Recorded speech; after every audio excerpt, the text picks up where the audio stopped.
Imagine this scenario. A law-abiding, honorable man in desperate need of money reluctantly agrees to do a job for his brother.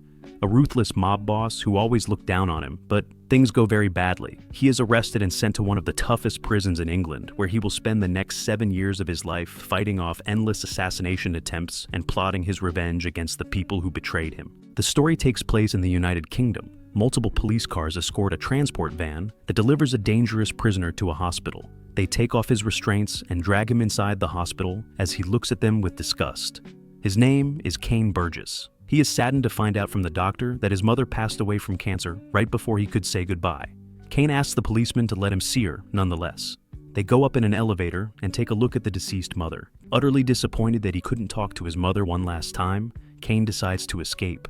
On his way down in the elevator, he attacks the two escorting policemen and quickly knocks them unconscious, after which he proceeds through the hospital to an exit. Cain has escaped. Once outside, he takes some clothes from a man in the toilet and takes a bus. Cain makes his way to a private bar. The two bouncers stop him and rudely refuse him entry. Amused by their hostile attitude, Cain quickly knocks them both down and proceeds inside. In the bar, he has a lovely chat with a barmaid, Bez, a rather charismatic woman who likes to hang out around dangerous men. Cain drinks some beer and enjoys the atmosphere. He overhears the regulars of the bar, presumably criminals, talking about the brutal assassination of their friend Rook and the disappearance of their accountant Stokes, resulting in the entire organization being on high alert, expecting that it is a move from their rivals.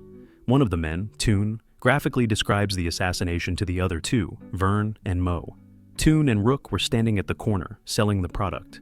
Suddenly, a strange man approached them from the other side of the road and started staring at them. Rook went to have a word with him, while Toon stayed with a customer. The man quickly cut off Rook's hand without saying anything. Then the assailant left in a hurry as Toon chased him. Cain starts laughing at the story, saying that Toon does not strike him as a tough guy who could chase somebody. Tensions rise until Bez calms them all down. Cain identifies himself as a friend of Lincoln, the owner of the bar, and apologizes for the interruption, so Toon continues. But Cain stops him again and accuses him of running off and leaving Rook on his own. This enrages Toon and the others. In an unlikely twist, Cain reveals that he knows this for a fact because he was there. He was the one who attacked them that night, taking Rook's life, and he saw Toon cowardly run away at the first sign of trouble. They attack him, but he easily fights them off and threatens them with a shotgun. Cain demands to see Lincoln. A leader of the group, Hyde, comes inside, only to be taken hostage as well. Despite Cain's face being heavily scarred, Hyde recognizes him as a younger brother of Lincoln. Apparently, many years ago, Cain was working for them, but botched a job he was assigned to do, and was in prison ever since. One of Hyde's men tries to disarm Cain, only to be shot in the leg by him. Cain shuts the doors and orders Hyde's men to give him their phones. Hyde and the crew still do not believe Cain about the story with Rook, so he shows them Rook's cut-off hand to prove himself right. Cain blames Lincoln and Hyde for everything that happened to him. He orders Hyde to call Lincoln and tell him to get down here. While they wait, Cain tells Hyde and his crew how he got the scars on his face. All of this started 7 years ago. Back then, Cain was still a legitimate citizen, a skilled martial artist participating in gruesome fights, trying to start his own business. Apparently, Cain was supposed to intentionally lose one of the fights, but he did not, causing Lincoln and his crew a lot of money. Rook in particular had a big problem with it, having lost £5,000 in a bet. Nevertheless, Cain inconveniently approached Lincoln during the card game and asked him to lend him a substantial amount of money as starting capital for his business venture. Lincoln refused, staying true to the rule: don't lend money to family. However, Lincoln would be willing to lend him the money he needs if Cain did a small job for him. Cain reluctantly agrees, so Lincoln sends him to Hyde. He is also unsatisfied with Cain's problematic decision to win the fight he was supposed to lose, causing him a lot of money. Hyde instructs Cain that his job would be to steal a valuable package from an older woman who will come to the office to collect it. He shows Cain her picture. Her name is Mabel Liddell. Cain follows the woman as she walks away from the office, grabs a purse with the package out of her hands, and runs away through an alley. She desperately chases him as Cain yells at her to scare her away. He leaves her the purse but takes the package. As Cain crosses the street, he is almost hit by an oncoming vehicle. However, the woman who was chasing him was not so lucky. The next car ran her over, ending her life. As Cain was standing there, overwhelmed by guilt, a policeman grabbed him. Cain is quite shocked by the unexpected turn of events. He is subsequently arrested and charged with manslaughter. In the police precinct, Detective O'Hara explains to Lincoln that his brother and Hyde are running a dirty loan sharking business. Mabel Little was yet another victim of their shady scheme. They lend the money to those in need, and then send someone to steal the money, making the person desperate enough to give them their house, their car, their business, anything they want, after which they eliminate the person, leaving no witnesses. 150 people have already fallen victim to this scheme. Children have been orphaned. He correctly deduces that Cain was just an idiot brother who was kept in the dark about the vicious scheme and was only told to steal the package from an older woman, presumably an easy job to pull. Had he known that the woman desperately needed that package and that the police were watching the woman, trying to build a case against Lincoln, he would have never agreed to the questionable job. O'Hara tries to persuade Cain to cooperate with them to shorten his sentence, but Cain firmly refuses the offer and demands his lawyer. Trying to intimidate Cain, O'Hara leaves him in custody of Sergeant Evans, an unusually violent policeman who takes a perverse pleasure in torturing his prisoners. He takes Cain to a closed room and starts beating him up, trying to force him to cooperate. However, despite his handcuffs, Cain is more than capable of defending himself just with his legs. This defiance enrages Evans, so he continues kicking Cain while he is on the ground. Despite Cain's clean record, he is sent to the infamous London prison, HMP Belmarsh, probably the most violent prison in England, filled with hardened criminals who enjoy breaking the newcomers. They give him prison clothes and shave his head as usual. Almost immediately after his arrival, Cain has a conflict with one of the prisoners, a rather large man who deliberately provoked him. They start fighting. Despite his opponent's size, Cain quickly puts him on the ground and starts beating him up. But a group of prisoners attack him from behind and force him to put his teeth on the stairs, after which they knock his teeth out. In the infirmary, Cain receives a set of metal teeth. He does not mind them because they look scary and intimidating. Sometime later, Cain is visited by his mother. She is understandably worried about Cain, asking him about the metal teeth. Cain assures her that he is going to be all right, but he is disappointed that his brother Lincoln refuses to contact him in any way, distancing himself from the failed robbery. He asks the mother to make Lincoln come visit, or at least give him a call. Cain realizes now that he is on his own and must survive no matter what it takes. On one of the days, two men ambush Cain and attempt to assassinate him with knives. He fights them off, but receives a horrible scar from the knife wound, almost losing his eye.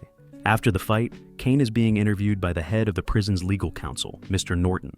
Despite Cain's passionate appeal to Norton that there are people in the prison who want to take his life, and he has a right to defend himself, the council members, in the most cold, dispassionate manner, find him at least partially responsible for the incident and add 1 additional year to his sentence. This enrages Cain. He furiously curses at the council as the guards take him away to the solitary. Cain uses all his free time to exercise and train his fighting skills, expecting more attempts on his life.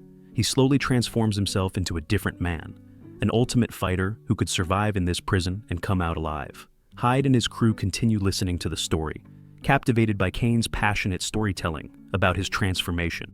The next time the assassins attacked him, Cain was fully ready and dared them to try and hit him. A highly tattooed man grabs him while the other prisoner tries to stab him. Cain sets himself free from the tattooed man, deflects the knife attack, disarms the man with a knife, and knocks him to the ground. The tattooed man attacks him again. They go back and forth, hitting each other, until eventually Cain defeats him as well. Cain is the winner. While on the ground, the tattooed man confesses to Cain that the reason why he was repeatedly attacked by assassins in prison is a 20,000-pound bounty on his head. Furthermore, it was Cain's own brother, Lincoln, who put out a contract on Cain, presumably to prevent him from cooperating with law enforcement. This revelation puts Cain into a rage as the guards take him away. Back in the modern day, Hyde denies knowing anything about the bounty, further angering Cain, who knows that he is lying. Cain continues telling the story. Day after day, Cain defeated dozens, if not hundreds, of new prisoners who tried their luck against him. In one of the attacks, a rather cunning prisoner made a homemade napalm and put it in his cup. He cowardly sneaked behind Cain, waiting for him to turn, and then threw a corrosive substance at him, burning his face severely. Guards interfere and take Cain away. After the fight, Cain has an interview with Norton and the council again. For the latest incident, he is given 2 years added to his sentence. Cain mocks them as the guards take him away to solitary. From this point, each passing attack made him even more determined to leave prison one day and have his revenge. Again and again, he was attacked and then subsequently punished by the council for having survived the attempt on his life. Getting frustrated with the unbelievable injustice, at some point, Cain started attacking the guards as well. By the way, guys, this repetitive assassination plot makes no sense. Here you have a prisoner who is clearly being targeted by the entire prison, and your response is to keep him a few months in the solitary and then release him into the prison again. In real life, They would either keep him in the solitary indefinitely, or they would transfer him to another prison. It almost looks like Norton and the council were bought by Lincoln to ensure Cain's assassination goes as planned, but this was never implied in the movie. One day, Cain receives a visit from his mother. She reveals to him that she has cancer. Lincoln will be paying for her chemotherapy. Shocked by the unsettling news, Cain decides to withhold from his mother the truth that it was his own brother who sent the assassins after him. O'Hara found out about the bounty and came to visit Cain in the infirmary. He tries again to persuade Cain to cooperate against his brother. Cain has no intention of doing so, but he realizes that he can manipulate O'Hara into giving him a chance to see his mother in the hospital. Cain agrees to cooperate, but only on the condition that O'Hara will provide him a visit to the hospital. O'Hara kept his word, but the police officers delivered him to the hospital way too late. The heartbroken Cain decided to escape and take revenge on his brother without any delay. Cain has finished telling the story. Hyde applauds, mocking his needless efforts to enlighten them about his prison experience. He is quite bored and asks Cain to let them go or do what he has to do. Amused by this, Cain orders him on his knees and angrily threatens his life. They will wait for Lincoln patiently, or Cain will shoot them. They reluctantly agree. Finally, someone knocks on the door. Cain tells Bez to open it. It is Lincoln. He and his men are shocked to see Cain pointing a shotgun at Hyde.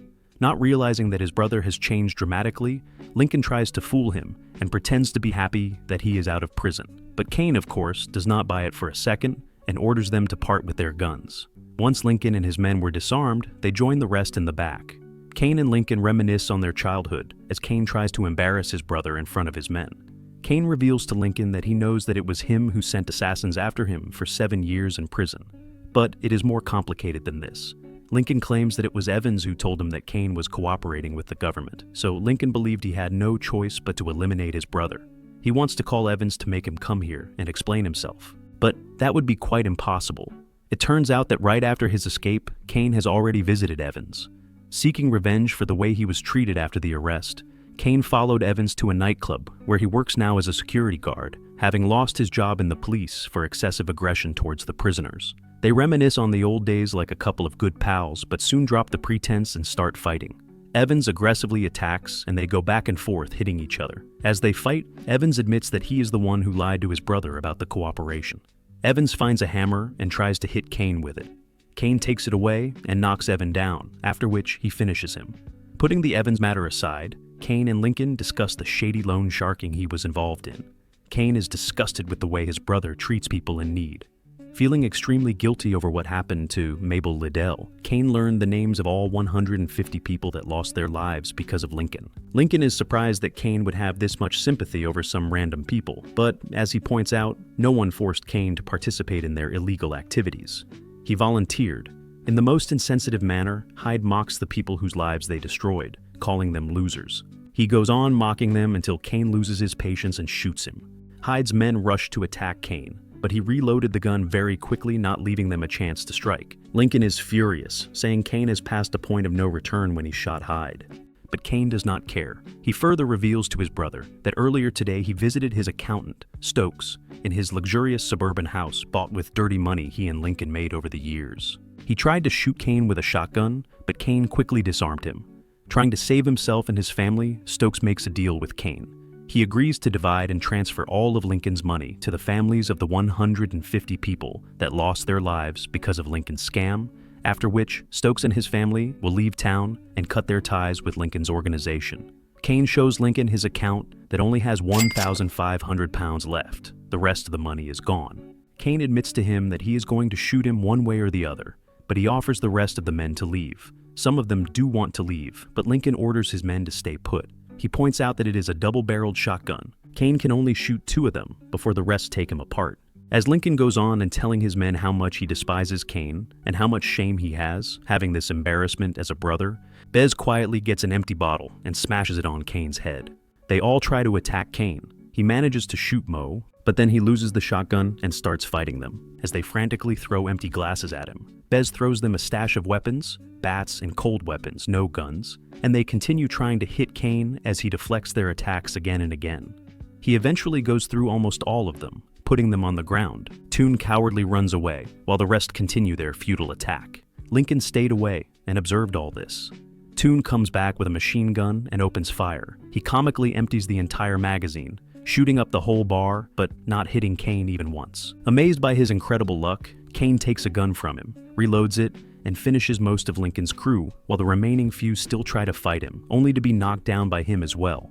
The skills he developed in prison allowed him to defeat them all, despite the impossible odds.